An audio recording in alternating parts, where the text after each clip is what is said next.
Well, hello. Welcome to Orchid Bloom's podcast.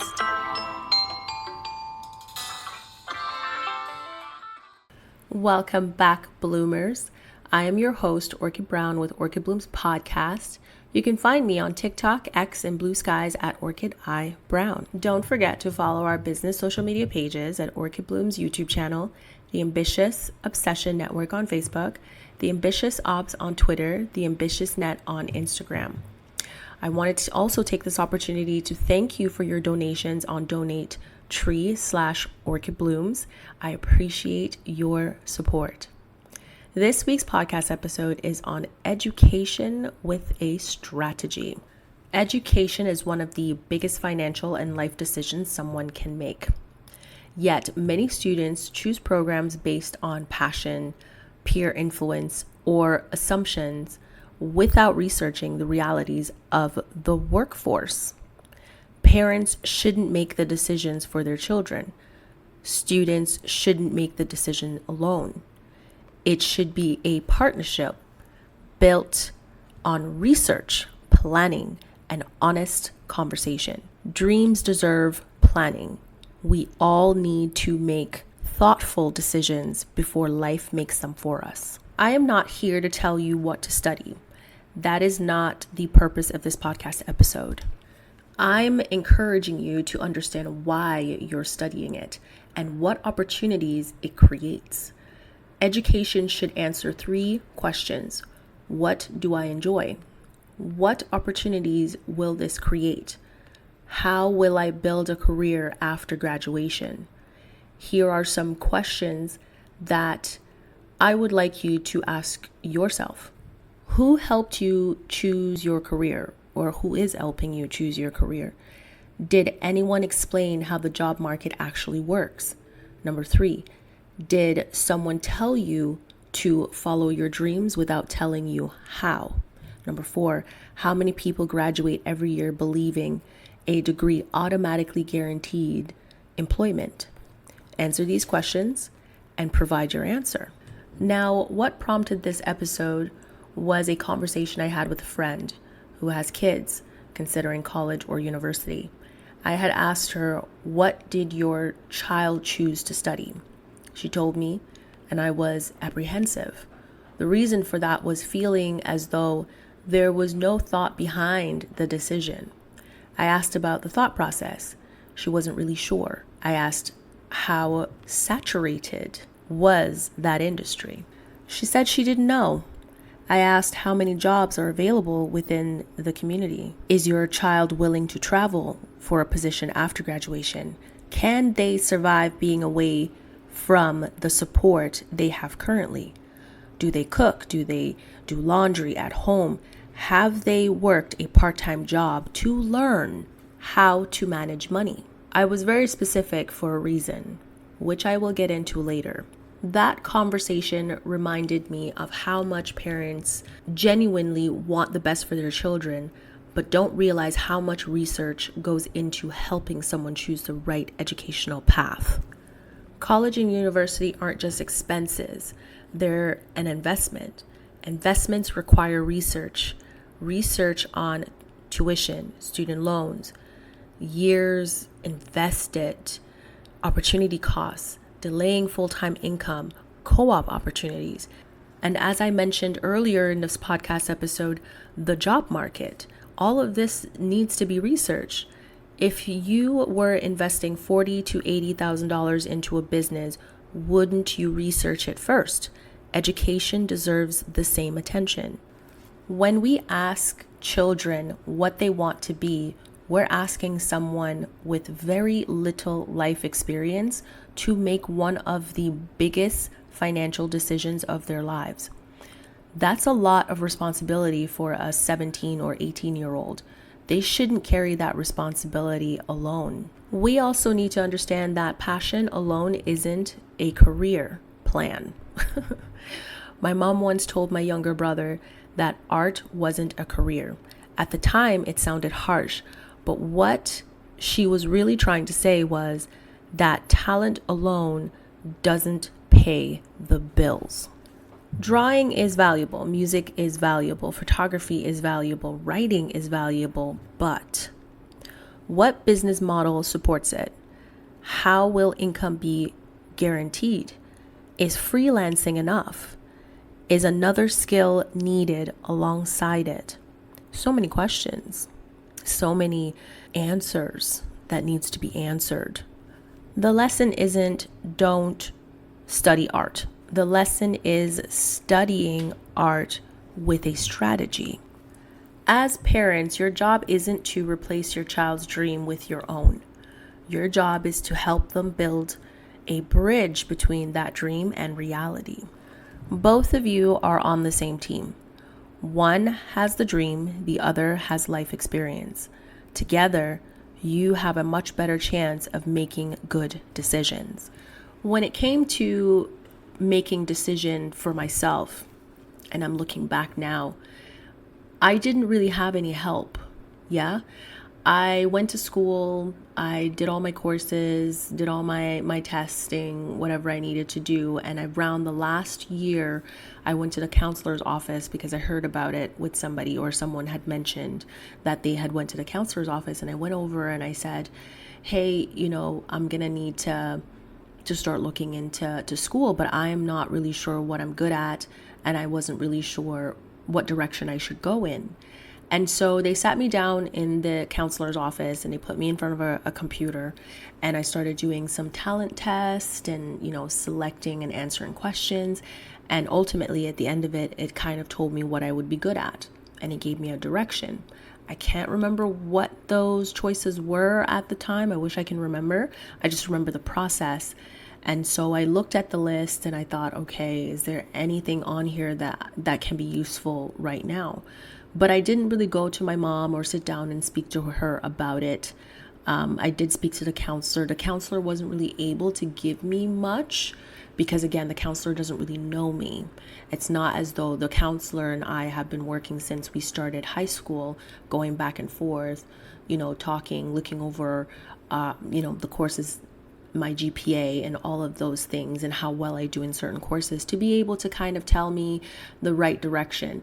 So yes, I went and I asked the questions because that's their job, but I can't really say that they gave me much other than, having me create this talent quiz.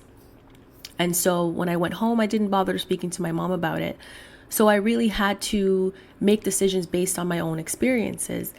And when it came to careers, the only career that I could truly think about was my aunt, who was an entrepreneur, and she was the only entrepreneur on my father's side of the family.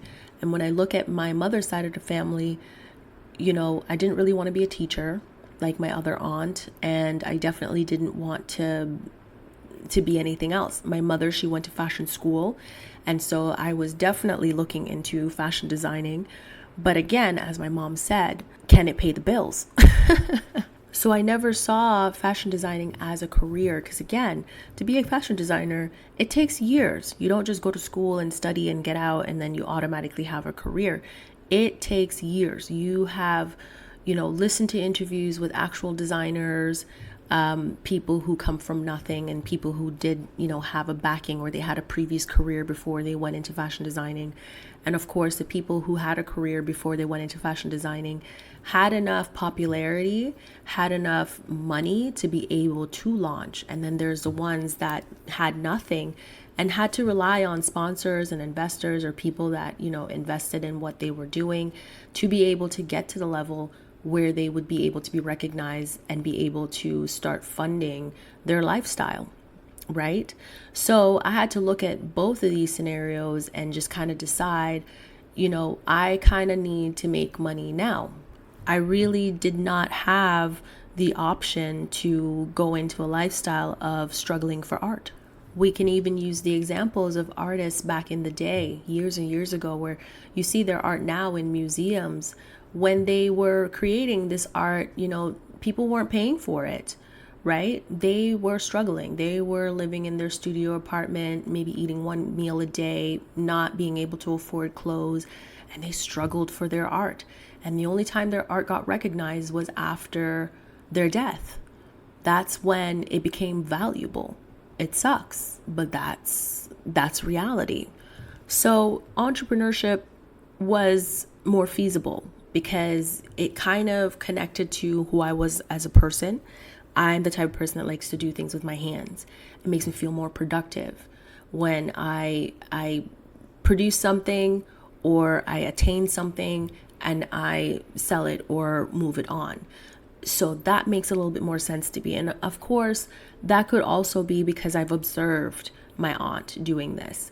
And I observed the sacrifices that she had to make and all the struggles that she had to go through being a female business owner. And so because I had firsthand experience in child growing up, seeing this, being there in the shop, listening to conversations, the haggling and people trying to negotiate for certain prices and things and like that, I felt like, okay, I feel like I can definitely go into business. I can definitely do that. But the business that my aunt had is not similar to corporate. So there's clearly two different sides. So we are now living in a society where certain business aspects, certain skill sets from business is required in every single job. And that was one of the reasons why I chose the business program to start with, because it's teaching me more about corporate, it's teaching me how things work or how to do certain processes in business that could help me sustain. And if I do decide to become a fashion designer later, I could eventually decide to do so, but at least I would have an income behind me. Right? And that was my thought process. So seeing both the success of what that family member went through, it kind of made me feel like, okay, I feel like I can do this. And that was the reason why I made the decision that I did to go into business. Now, here's the part that I kind of wished I had done more research on, and I'm going to share that with you right now. And that is the differentiation from the general program and specialized programs that I did not know anything about. I didn't really sit down and speak to anyone about that. And I wish I had when I was asking questions at a counselor in the high school, but I never got the impression that she knew very much. It just seemed like she was just there to collect a paycheck, which kind of sucks. She wasn't as invested in my future as I was. And so when I didn't come up with these questions because I did not know that I needed to ask these questions, I did not bother to go and look up all the programs. I eventually did when I was applying after I made my decision to go into business. But, I kind of wish I did earlier. And that way, when I sat down with the counselor and just kind of went over some of the business programs that were being offered, trying to figure out which one was better tailored to me would have been a best option. And this is why I say research is very important. General programs, these include business administration, liberal arts, general science, communications, sociology, psychology, public administration, and of course English. The advantages of these programs, I think there's also more, but I'm not going to list all of them. Nobody got time for that. Advantages: broad knowledge across multiple subjects. And that's something that I can say is very true because business administration is technically what I did. Public administration was something I did afterwards. Because again, I live in a city where federal government jobs are heavy. They're very heavy here. So I needed to make sure that I can work in both the public and the private sector. So next on the list, develops highly transferable skills, which we will discuss because transferable skills is something that came into my sphere closer to finishing the program. We'll talk a little bit more about that. Next on the list is more career flexibility. Next on the list, easier to change industry. Of course, better suited for people who haven't decided on a career. Can qualify graduates for many entry-level positions. Easier to combine with certifications or specialized training later. Encourages critical thinking and adaptability. Can prepare students for entrepreneurship. And that was one of the reasons why business was my sole focus. Now, the challenges may require additional certification for a specialized career. Graduates often compete with many applicants. Career path may not feel obvious. Students may need to explain how their skills relate to a position. And of course, lastly, may require more networking and strategic planning. And honestly, I had to do all of that. I can say that every single thing that I just mentioned as a challenge is something that I went through. But at the time, I just thought it was just normal because every single industry, even if you're from a specialized program, you still have to do every single one of those things. Maybe not a certification, but sometimes depending on the specialized program, yeah, you kind of do need certification. Addition to that, to be able to move forward and to make money. And again, I'm going to get into the thought process of that as well. But first, let me finish by talking about specialized programs, which include nursing, engineering, dental hygienist, pharmacist, electrician, plumbing, cybersecurity, medical laboratory science. The advantages of specialized programs are direct pathway into a profession, clear career objectives.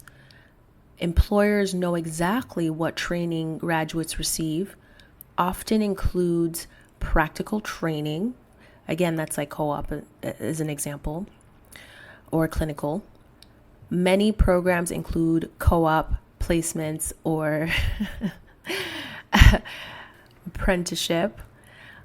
Industry-specific networking opportunities. And of course, lastly, some fields have high demand and competitive salaries. The challenges of all of this is that it's less flexibility if career interests change. Some professions require licensing or professional registration. Jobs may be concentrated in specific regions. Technology or industry changes can require continuous education. Transitioning into another industry may require additional education. Now, general programs gives you flexibility. And I personally love flexibility. Specialized programs give you direction. Neither is automatically better. The question isn't which one is best, it's which one best fits your goals, your personality, and the life you want to build. I'm sure it's common knowledge now that many people can combine both approach, which is like a hybrid pathway. And that's kind of what I did, it's what I did in university, which was combining public administration, which is more government, and I had a minor in business administration. Even though I've already done business in college, I decided to kind of add it again and see if there's any changes to the business administration career path that may have been developed and I could relearn. It's like a refresher, but at the same time, kind of figuring out if there's any additions that maybe I had missed while going to college. So I decided to do a hybrid pathway for university. Some examples of a hybrid pathway, one being myself. The second one is business and human resources certification, business and data analysis, psychology and human resources, communications and digital marketing, computer science and business, nursing and health administration, skilled trade and business management for those who want to run their own company, graphic design and marketing, biology and regulatory affairs, accounting and information systems. So you can decide to go down the hybrid pathway where you have the general as well as the specialized combined. Don't choose a program because it's popular. Don't reject one because someone else says it isn't practical. Choose a path that matches your interests, your strength, and your opportunities.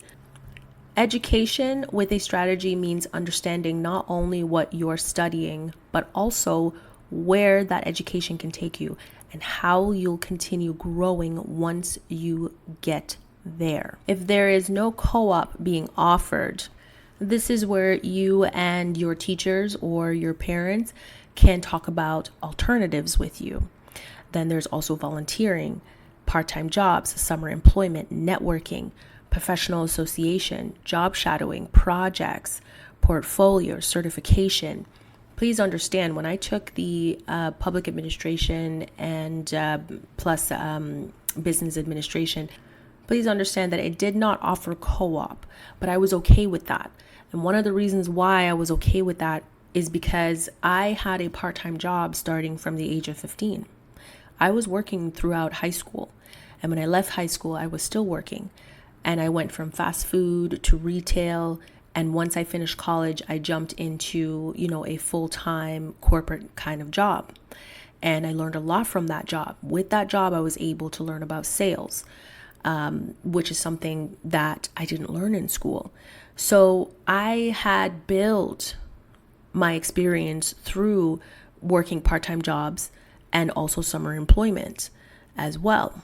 On top of that, I've been volunteering since high school.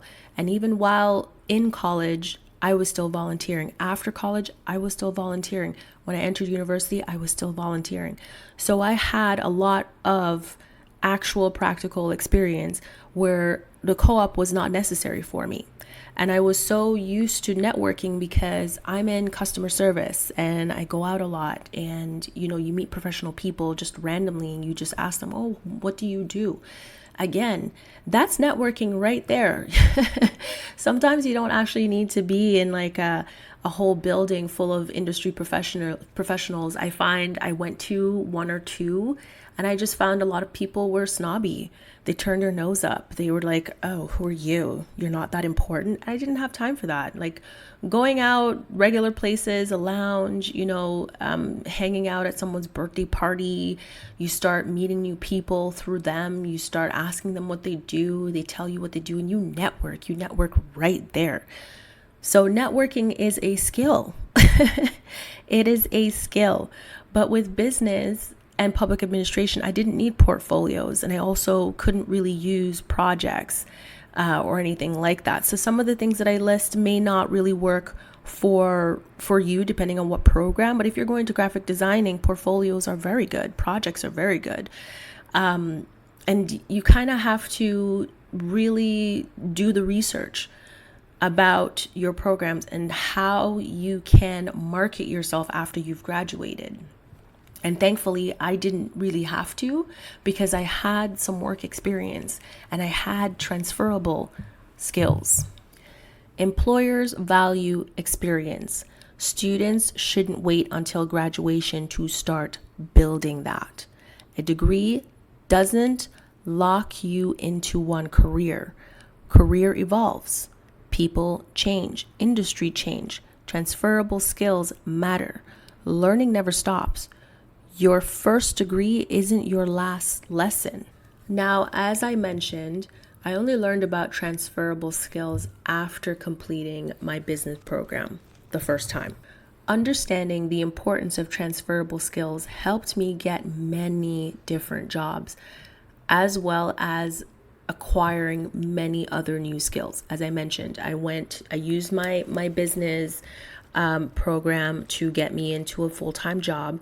And in this full-time job, I also learned sales, right? And that is also a transferable skill.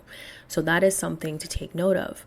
Transferable skills are the abilities, behaviors, and knowledge you acquire in one role or environment that can be seamlessly applied to another. While in high school, college, and university, you can work fast food, retail jobs.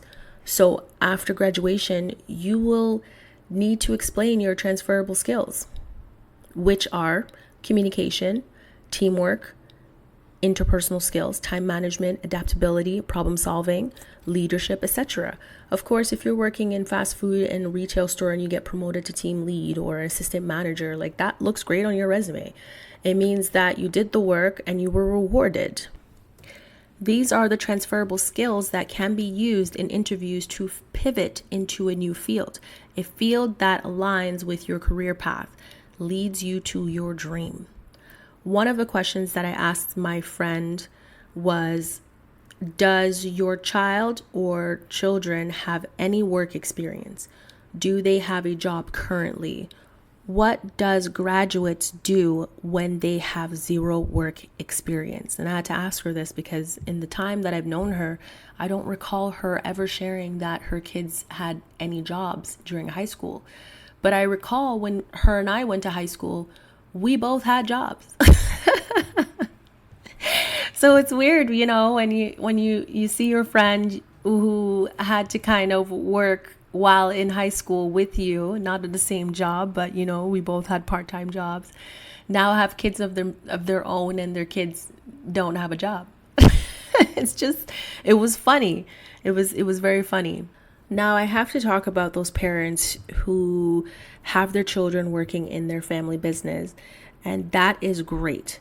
If they're taking over that business, then that's great. I have met a few parents who owned a business and they have been training their kids even during high school.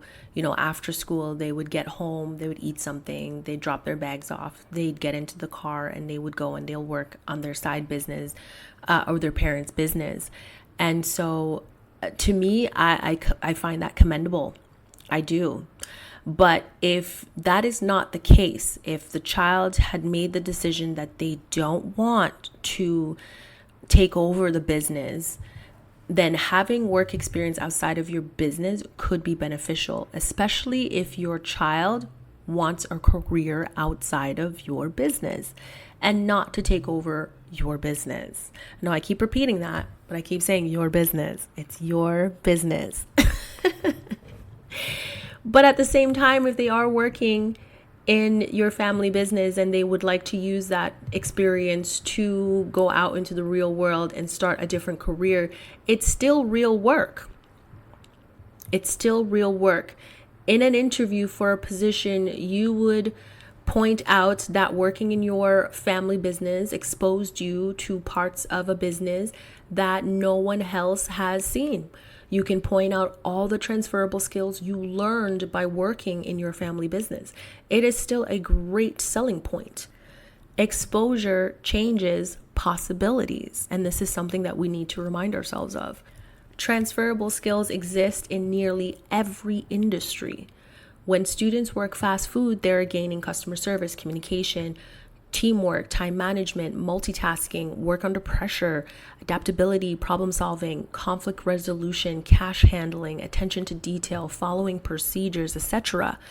When students work in retail, they gain some of the same transferable skills that I just mentioned for fast food, except sales, product knowledge, active listening, inventory management, merchandising, upselling, working independently, professionalism, building customer relations.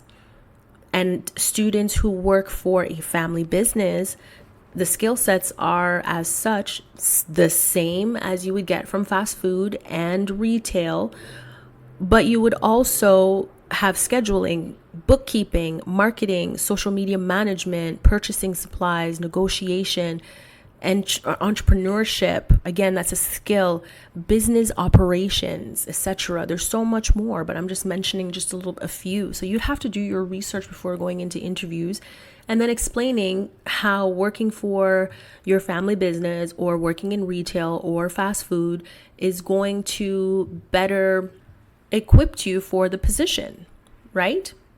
And of course, if you don't have any of these, volunteering counts too, as I mentioned before. Paid work isn't the only way to build experience. That's how I got my first job in high school, was putting on my resume all of my volunteer experience because I did some volunteer work. I put them down. I asked these people for a reference. They gave me a reference. And that's how I landed my first job. These skills exist in nearly every industry. All of these skills allowed me to work in different sectors.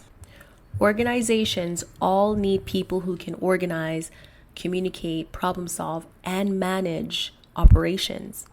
Don't underestimate where you started. Your first job isn't supposed to define your career. It's supposed to develop you.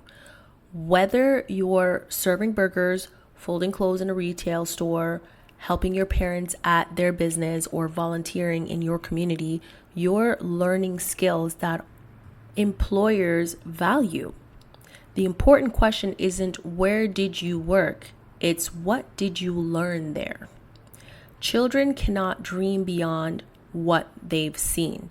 If a child only knows teacher, police officer, or nurses, these are the careers they'll imagine. If a parent dedicates most of their child's life telling them to grow up to be a doctor or a lawyer, that's what they will focus on only. I know people who chose a career that their parents wanted for them. They don't hate it, but it wasn't their first choice. They weren't given any other options, just that one. So I encourage parents to expose children to different professions. Exposure expands possibility. Now, parents and students should be looking into how many jobs exist. How competitive is the industry? What is the unemployment rate? Will AI affect their profession? Can it be outsourced? Is demand growing? Researching salary is incredibly important. Starting salary, average salary, top salary. Can someone realistically support themselves? And again, sitting down at the table with your kids while they're in high school, discussing how much the ranges of rent are. You know, what's the range for hydro? I don't know. Some places may charge water. Some places may not. If they don't, that's great. Electricity, how much is that going to cost? Transportation, going back and forth, right? These are things that you should be sitting down at the dinner table and truly writing it out and calculating it up. This is how much you would need to make per month to be able to survive on your own. And let's not forget clothing and food. And if you have a car, gas and maintenance on that car, and then you have to look into car insurance. All of these things need to be calculated and added up. Your phone bill will also need to be added onto that. And that is how much you would need to pay monthly to live on your own, to survive on your own in your career job. You will also need to be sitting down with them and having that conversation that, you know, after 2 years in the job, things change, things grow. You're going to have money put to the side for emergencies. Things change. There's a reason why Forbes put out an article some time ago talking about how a lot of people are staying in positions for only 2 years, because after 2 years they realize they need to make more money to survive. Again, the economy changes. Things fluctuate. As of right now, food's gotten more expensive, you know? So you also have to sit there and talk about that with your children as well. Give them the reality of things, because living at home under your roof where you're taking care of everything, these kids don't know anything. They are not carrying any real responsibility. Yes, they're studying in school and you want them to focus on that. They also have a part-time job, or they're making a little extra money to pay for their phone bill, or maybe put some money aside to pay for student loans. They're going to have to talk about that. You're going to have to sit down and talk about that. With this salary, starting salary that you're getting from this job, is it going to cover student loans? Is it going to cover living? How long will they need to stay at home and live at home before they're able to go out and afford to live out there? That's another conversation you're going to have with them, right? These are all very important real life conversations that have to be had. I know I keep repeating myself, but it is very important.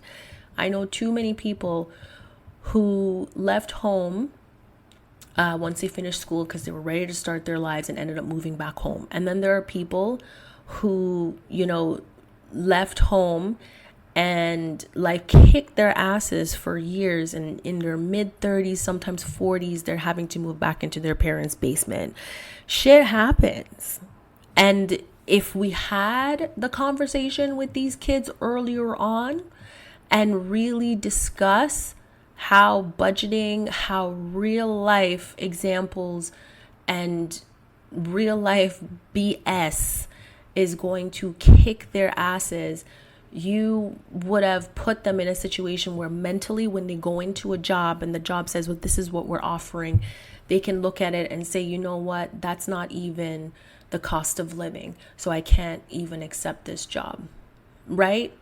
Not that they're going to do that, but they have to be realistic. Okay, if I take this job, it means that I may have to get a part-time job to be able to survive on this money. Have that conversation.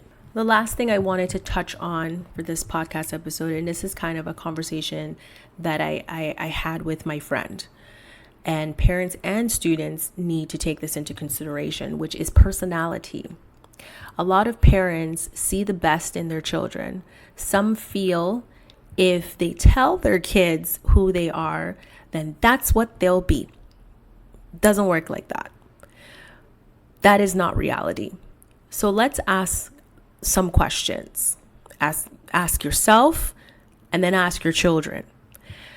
Is your child resilient? Can they handle rejections? Can they advocate for themselves? Can they interview well? Do they work well with people?